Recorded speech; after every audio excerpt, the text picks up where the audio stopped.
On today's show, Nissan gives us an official response to the RapidGate DC quick charging debacle. Tesla's Q1 2018 estimates show that it's set new records for production and deliveries, and why BMW may not be continuing to produce the i3 or i8 beyond current generation models. These stories and more coming next.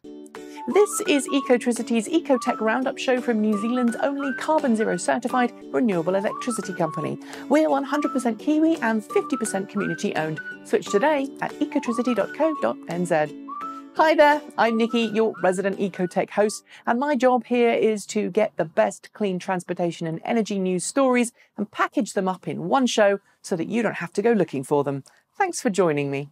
We're starting today's show with an update to the 2018 Nissan Leaf RapidGate story I covered on last week's show. As some of you may remember, some owners of second-generation 2018 Nissan Leafs have been complaining that their cars suffer massively restricted DC quick charging power after the second rapid charge session on a long-distance trip. While Nissan Europe initially said it was looking into the issue, examining vehicle logs of affected cars, we heard back from Nissan North America this week with a very different take on the issue, specifically that charge rate restriction was a normal part of the Leaf's battery management system designed to reduce battery wear and promote long battery life. I won't go into the details here as I've already produced a video on this channel about Nissan's official response. But it does seem that Nissan hasn't designed the Leaf to be used on long-distance trips beyond 1 or 2 times the car's single charge range. I should note too that other electric cars do seem to power restrict as well, including the Volkswagen e-Golf, but none seem to be quite as severe as that carried out by the Leaf's battery management system. Electric bus company Proterra, which unveiled a dual-motor variant of its Catalyst full-size passenger bus late last year, has just released a video showing how capable it can be.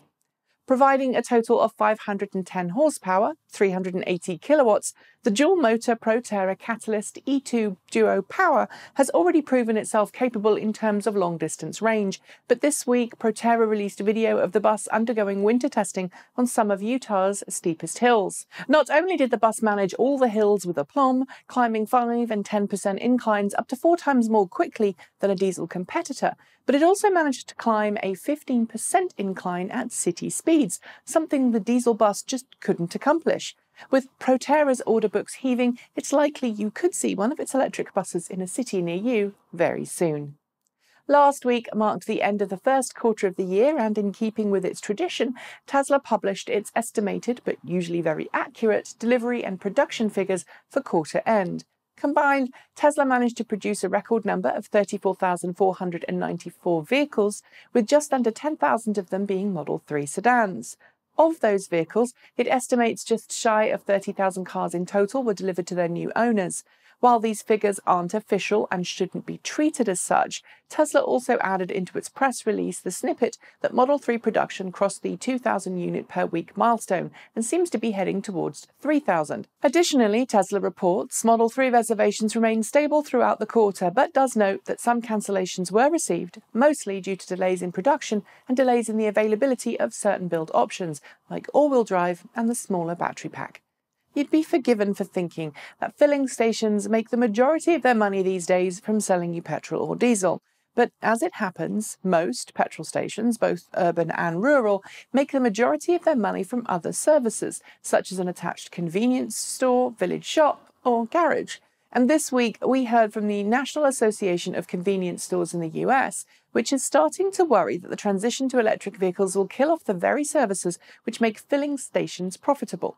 Citing a recent Morgan Stanley report, the group says that stores will need to find new ways of competing in the world of plug-in cars. Given many chains across the world are starting to offer EV charging as part of their services, and some already even have a coffee shop, I think there's an obvious business model that they should all follow. What do you think? Norway's love affair with plug-in vehicles just keeps continuing to grow, with the latest figures from Norway showing that plug-in vehicles accounted for 55% of all new car sales during March, with pure EVs accounting for 37% of all new cars sold. That's great news for the nation known for becoming the world leader in EV adoption, but its neighbouring Scandinavian country of Sweden is finding Norway's insatiable EV appetite a little hard going. And that's because a large proportion of the second-hand plug-in market from Sweden is being snapped up by Norwegians eager for a great deal on a plug-in vehicle. That in turn, says Sweden, is impacting its own EV push, since there are very few used EVs available for those who can't afford to buy a brand new plug-in car. If you're a Swedish viewer, I'd love to hear from you about how difficult it is or not to buy a used electric car where you live. Staying in Europe, French automaker PSA announced this week that it's about to set up a special low-emission vehicles business unit tasked with, among other things, developing a portfolio of plug-in and electric vehicles for Peugeot and Citroën, as well as the recently acquired Vauxhall and Opel brands. The reasons are a little complicated, but at the heart of it seems to be an ongoing battle between PSA and former Opel and Vauxhall parent company GM. PSA alleges that GM misled it about the extent of the emissions compliance challenges that the Opel and Vauxhall brands faced in Europe, and if it can't produce a lot of cleaner vehicles, may find itself looking at massive fines for non-compliance due to missing tight CO2 targets. The Opel Ampera E is of course one way to help PSA avoid those fines, but at a loss of nearly €10,000 per car, it isn't sustainable either, hence the founding of this new arm within the company. Details are sparse right now, but as always, I'll let you know more information when I have it. It's been a while since we've heard from Virgin Hyperloop One, but this week a few stories overlapped that warrant mention here. First, in the presence of the Crown Prince of Saudi Arabia, Virgin Hyperloop One unveiled its latest prototype pod, a full-sized Hyperloop capsule showing how far the company has come in such a short time. Second is news of a reshuffling of the company's board of directors, following the departure of 3 directors, suggesting that there's some internal startup turmoil chewing through execs and staff in typical Silicon Valley fashion. If that wasn't enough, a 4th board member was arrested in Russia this week, charged with embezzlement and fraud, although I should note that these charges have nothing to do at all with Hyperloop One. Finally, after many years of resisting the call from its customers, Renault has begun to offer French customers the chance to buy their cars with a battery pack included, rather than force them to rent the battery pack. Battery rental was part of Renault's Grand Master Plan when it launched its quartet of electric vehicles back in 2011, but over time, more and more European countries have begun to offer Renault EVs with full battery pack purchase as an option for those who don't want to pay extra rental every month. It's not clear why Renault held out on not offering battery purchase in its home market of France, but if you're a French customer, rest assured you can now buy your Zoe avec pile compris. For some time now, there's been an ongoing discussion over what's next for BMW's I brand of electric vehicles, especially since BMW seems to be ready to fold electric and electrified vehicles into its main BMW and Mini brands. To date, we've heard of several possible outcomes, including the addition of 2 additional models in the form of the i4 and iNext. But this week, Automotive News suggested that BMW is still trying to decide what it will do with the i3 and i8 when the current model production ends.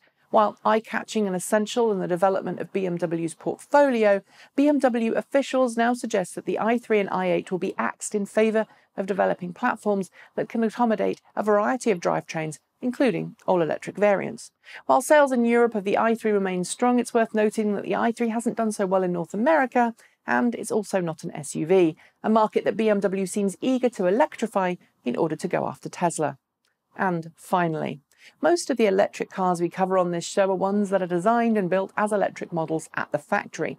Occasionally, however, we cover converted vehicles, such as the all-electric G-Wagen converted by Austrian firm Kreisel.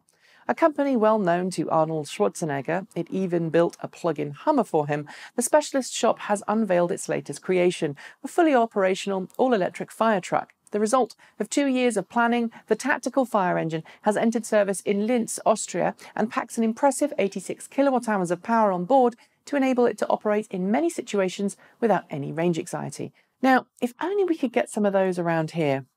Sadly, that's your lot for the week, but don't forget to like, comment and subscribe. Tell your friends about the show, and if you've got some feedback, be sure to send it our way. As always, I'll be back soon with more ecoTEC goodness, so make sure you hit that notification bell and then you'll find out the minute a new show is uploaded. In the meantime, have a fantastic rest of the weekend, make sure you do something fun, and don't forget to help keep those wind turbines spinning by switching to New Zealand's only carboNZero certified renewable electricity company. Thanks for joining me. I'm Nikki Gordon-Bloomfield. Ka kite. See you next time.